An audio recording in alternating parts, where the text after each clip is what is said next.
Baca, kita memuji nama Tuhan yang berjudul Masuk Ruang Maha Kudus. Kita pujikan 2 kali.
Pertolongan kepada kita adalah dalam nama Tuhan yang menjadikan langit dan bumi, yang tetap setia untuk selama-lamanya dan tidak meninggalkan perbuatan tangannya.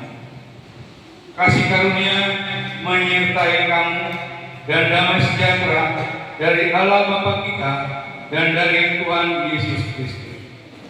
Amin. Jemaat dipersilakan duduk. Nas pembimbing terdapat di dalam kitab Yesaya pasal 53 ayatnya yang ketiga sampai dengan ayatnya yang kelima.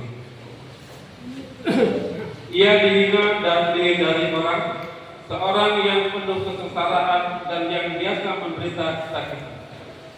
Ia sangat dihina sehingga orang menutup mukanya terhadap dia, dan bagi kita pun dia tidak masuk itu. Tetapi sesungguhnya penyakit kita lah yang ditanggung dan kesengsaraan kita yang dipikul. Padahal kita mengira dia kena tulah. Dipikul dan ditindas, dipukul dan ditindas Allah. Tetapi dia tertikam oleh karena pemberontakan kita. Dia diremukkan oleh karena kejahatan kita. Ganjaran yang mendatangkan keselamatan bagi kita ditimpakan kepadanya, dan oleh gelut-gelutnya kita menjadi sembuh. Kita memuji memuliakan nama Tuhan menggunakan Kidung Jemaat nomor 35 bait yang pertama sampai dengan baitnya yang ketiga.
Baiklah kita merendahkan diri di hadapan Tuhan Allah kita dan mengaku dosa kita kepada kita berdoa. Bapa di surga, kami sungguh berdosa ya Tuhan terhadap Engkau melalui pikiran, perkataan dan perbuatan kami. Bapa di surga, kami memohon pengampunan daripada Tuhan atas setiap dosa pelanggaran kami. Kiranya Kau berkenan mengampuni kami semua, sehingga biarlah darah kami ini berkenan di hadapan Tuhan dan kami layak menerima kasih dan berkat untuk hari-hari ke depan yang akan kami lewati ya Tuhan. Pimpinlah kami ya Tuhan untuk hidup dalam kehendak Tuhan, sehingga kami tidak melakukan lagi dosa yang telah kami perbuat. Pimpinlah kami selalu ya Tuhan dalam roh dan kebenaran. Bapa di surga, kami memuji memuliakan ya agar kami mengenal kami kebenaran dan baik. Bapa di surga, kami akan membaca firman dalam nama Tuhan Yesus Kristus kami berdoa. Amin. Saya bacakan demikian firman Tuhan bagi kita sekalian. Hamba Tuhan yang menderita. Sesungguhnya hambaku akan berhasil, ia akan ditinggikan, disanjung dan dimuliakan. Seperti banyak orang akan bertegun melihat dia, begitu buruk rupanya, bukan seperti manusia lagi, dan tampaknya bukan seperti anak manusia lagi. Demikianlah ia akan membuat terdengar banyak bangsa. Raja-raja akan mengatupkan mulutnya melihat dia. Sebab apa yang tidak diceritakan kepada mereka akan mereka lihat, dan apa yang tidak mereka dengar akan mereka pahami. Siapakah yang percaya kepada berita yang kami dengar, dan kepada siapakah tangan kekuasaan Tuhan dinyatakan? Sebagai taruh dia tumbuh di hadapan Tuhan, dan sebagai tunas dari tanahnya. Ia tidak tampan dan semaraknya pun tidak ada, sehingga kita memandang dia, dan rupa pun tidak, sehingga kita menginginkan. Ia dihina dan dihindari orang, seorang yang penuh kesengsaraan dan yang biasa menderita sakit. Ia sangat dihina sehingga orang menutup mukanya terhadap dia, dan bagi kita pun dia tidak masuk ke situ. Tetapi sesungguhnya penyakit kita yang ditanggungnya, dan kesengsaraan kita yang dipikul. Padahal kita mengira dia kena tulah, dipukul dan ditindas. Tetapi dia tertingkang oleh karena pemberontakan kita. Dia direnungkan oleh karena kejahatan kita. Ganjaran yang mendatangkan keselamatan bagi kita ditimpakan kepada-Nya, dan oleh bilur-bilurnya kita menjadi sembuh. Kita sekalian sesat seperti domba. Masing-masing kita mengambil jalannya sendiri. Tapi Tuhan telah menimpakan kepadanya kejahatan kita sekalian. Dia dianiaya, tapi dia membiarkan dirinya ditindas dan tidak membuka mulutnya seperti anak domba yang dibawa ke pembantai. Seperti ibu domba yang penuh di depan orang-orang yang menggunting bulunya, dia tidak membuka mulutnya. Sesudah penahanan dan penghukuman dia terambil. Dan tentang nasibnya siapakah yang memikirkan? Sungguh ia tertulis dari negeri orang-orang hidup, dan karena pemberontakan umatku ia kena tulah. Orang menempatkan kuburnya di antara orang-orang fasik, dan dalam hatinya ia ada di antara penjahat-penjahat. Sekalipun ia tidak berbuat kekerasan dan tipu tidak ada dalam mulutnya. Tetapi Tuhan berkehendak meremukkan dia dengan kesakitan.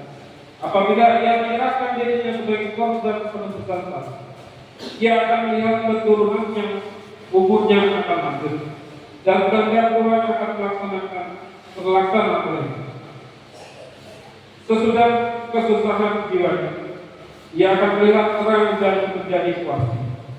Dan hamba itu sebagai orang yang benar akan membenarkan banyak orang oleh hikmat, dan kejahatan mereka dia pikul. Sebab itu aku akan membagikan Markus pasal 15, Markus pasal 15 ayat yang ke-33 sampai dengan ayat yang ke-41. Saya ulang kembali, Markus pasal 15 ayat yang ke-33 sampai dengan ayat yang ke-41.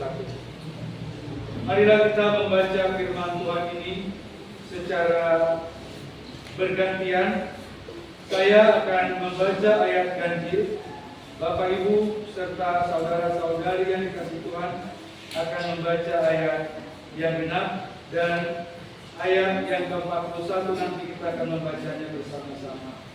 Demikianlah bunyi firman Tuhan dengan perikop Yesus mati. Pada jam 12, kegelapan meliputi seluruh daerah itu, dan berlangsung sampai jam 3.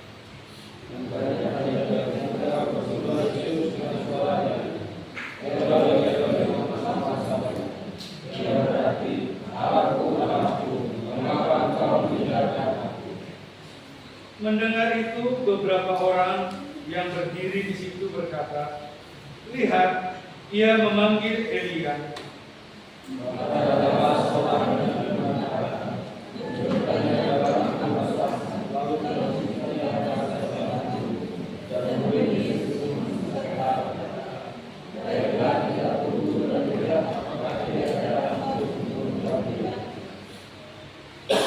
Lalu berserulah Yesus dengan suara nyaring dan menyerahkan nyawanya.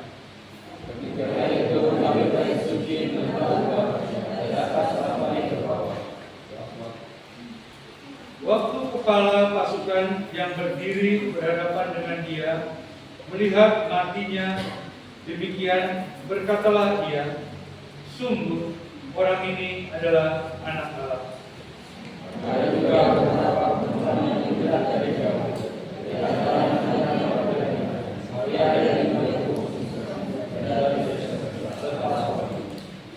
Mereka semuanya telah mengikuti Yesus dan melayaninya, membawa di Galilea dan bersama dengan Yesus. Amin. Untuk bacaan firman Tuhan dan diberkati Tuhan. Biasanya kita kalau kehilangan seseorang atau dengan kata lain jauh dari orang yang kita kasihi dan cintai, tentunya di dalam hati kita ada perasaan gelisah, ada perasaan susah, ada perasaan sedih. Dengan kata lain, ada perasaan galau atau hati yang tidak karu-karuan. Bahkan ketika kita kehilangan orang yang kita sayangi dan cintai, tentunya rasa sedih itu, rasa kehilangan sangat-sangat terasa di dalam hati kita. Ibu bapak jemaat yang dikasihi dan diberkati oleh Tuhan kita Yesus Kristus. Melalui firman Tuhan ini di dalam Markus pasal 15 ayat yang ke-33 sampai ayat yang ke-41, khususnya ingin menjelaskan bagaimana perasaan Tuhan Yesus pada saat-saat terakhir dia akan mati atau meninggal dunia. Dia merasakan sendiri, merasakan sedih, merasakan bahwa dia tidak mampu dan bisa apa-apa.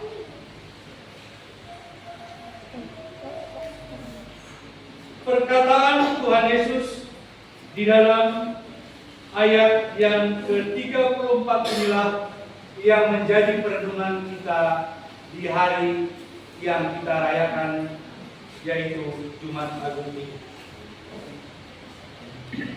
Ibu bapak sidang jemaat yang dikasihi dan diberkati Tuhan, saya akan baca ulang, dikatakan dalam ayat yang ke-34, dan pada jam 3 berserulah Yesus dengan suara nyaring, "Eloi, Eloi, lama sabachthani," yang berarti, "Allahku, Allahku, mengapa engkau meninggalkan aku?" Yesus merasa ditinggalkan. Yesus merasa sedih. Yesus merasa hancur pada saat itu. Karena dia akan mati. Ibu bapak sidang jemaat yang dikasihi dan diberkati oleh Tuhan kita Yesus Kristus. Eloi, Eloi, lama sabachthani.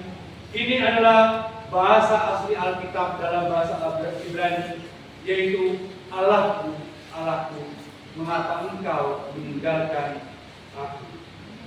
Perkataan yang dikatakan oleh Yesus pada saat itu adalah perkataan di mana di satu sisi dia merasakan bahwa dia dalam keadaan menderita. Dia dalam keadaan yang sangat-sangat kritis, sangat-sangat sulit, sehingga dia mengatakan, Tuhan, Tuhan, mengapa engkau meninggalkan? Sebenarnya Tuhan Yesus merasakan, mengapa harus aku? Mengapa bukan manusia, bukan kita yang harus menderita, yang harus mati karena perbuatan kita sendiri? Tetapi mengapa harus aku dikatakan? Tetapi itu sudah dituliskan di dalam kitab para nabi bahwa Yesus harus menerima hukuman dan harus menderita secara manusiawi. Kesetiaan Yesus kepada Allah adalah demi menyelamatkan dosa-dosa manusia.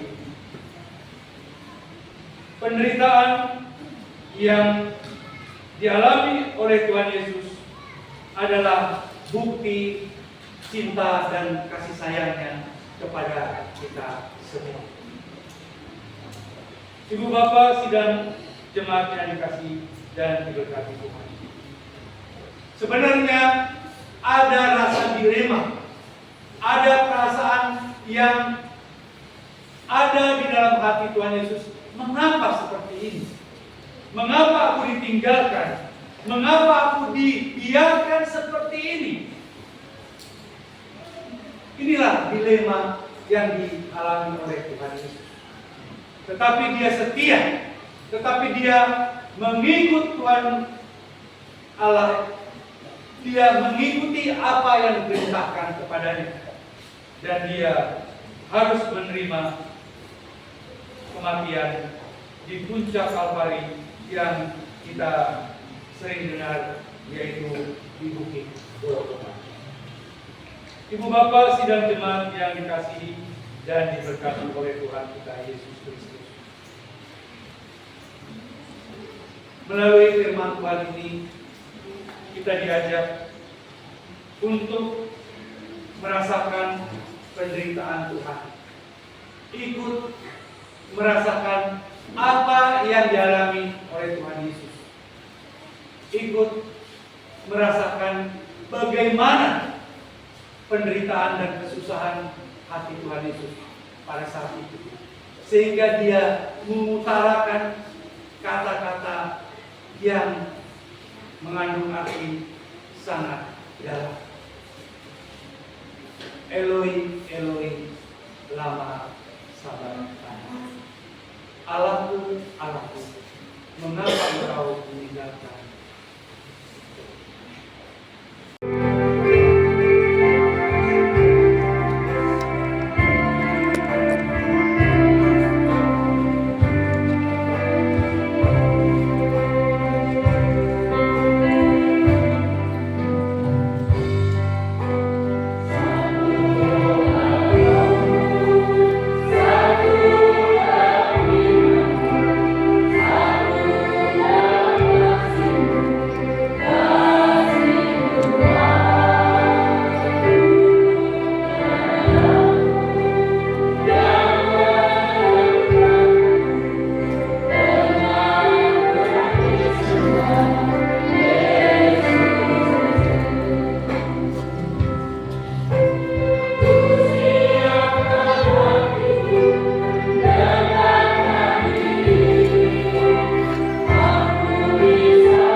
selamat.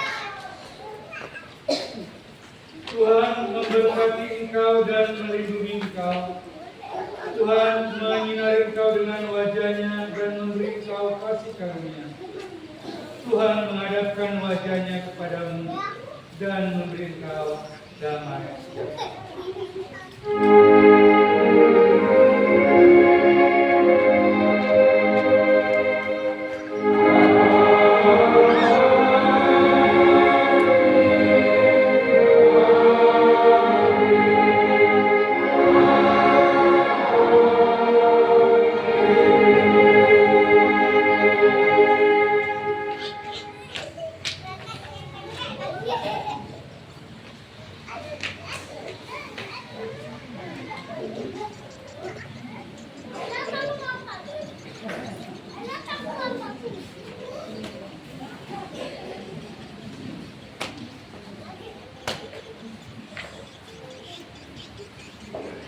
Jemaat dipersilakan berdoa.